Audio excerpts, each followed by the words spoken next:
In our behavior, we tend to make an implicit distinction between two tasks: getting others to change and changing ourselves.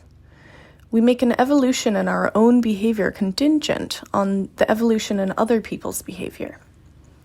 When their behavior doesn't change, we have a tendency to mirror it back to them, even when we know doing so will only dig a deeper hole. We do this with our dogs just as much as with our children or partners. Some might argue we do it more because we believe dogs, quote unquote, should know better and are born with a magical power to learn something once, leaving the lesson having mastered the skill for life, never to make an error again. I would like to extend the proposition that the path of least resistance to changing the behavior of those around us is to be the change we want to see. That's not to say we should change our behavior for the sole purpose of getting something we want, as that would be coercive and manipulative, but it is undeniable that the first step in coping with problem behaviors from our loved ones is often best taken in the act of a deep breath and silent reflection into how our own behavior may be fueling the problem dynamic. I understand that this concept applied to the relationship we share with our dogs may initially seem extraneous. After all, we are totally different species with very different needs and motives behind our behavior.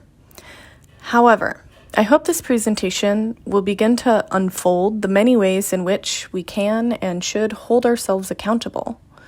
I also hope this presentation helps to solidify the great responsibility we carry as the bigger brain species in the equation. As humans, we are capable of much more than a primitive pursuit to control the behavior of our animals to better fit our own personal agenda.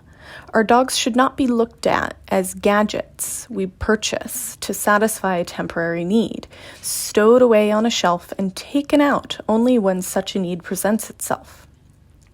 They should not be seen as fuzzy entertainment systems or glamorous status symbols, which we use to play out our stories of grandiosity and prestige. They should be looked at as sentient beings, individuals with unique personalities and needs which can't be predetermined or fixed.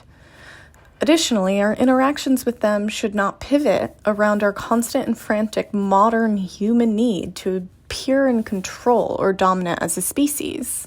We can and should aim to imprint their behavior from the position of advocate and ally as opposed to oppressive and authoritative ruler.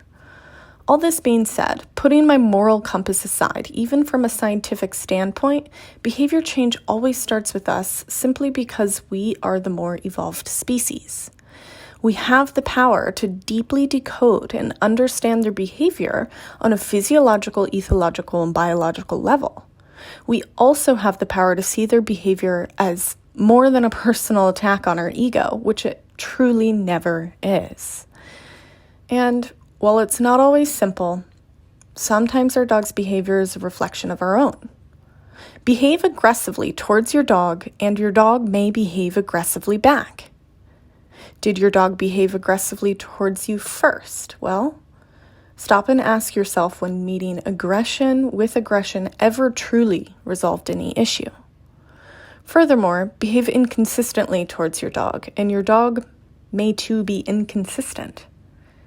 If you can start this journey by studying how the ways in which you interact with your dog in turn influence their behavior, you will begin to see just how completely their behavior is connected to your own. This is the first step. This is a process you can begin right away. You have what it takes. I invite you to join me as an agent of change. A change agent is a person from inside or outside a team who helps to transform how the team operates. As a community, we have the opportunity to be each other's change agents on this journey, and I invite you to step in as one for your dog.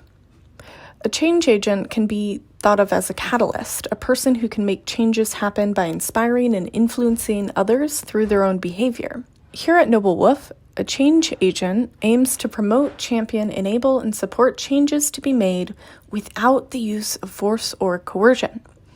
We focus on the individual's measurable behavior and how our interactions with the individual influence behavior outcomes. From there, We employ evidence-backed learning theory principles stemming from applied behavior analysis to modify behaviors that we find disruptive or problematic to the health or safety of our animals or those our animals come in contact with.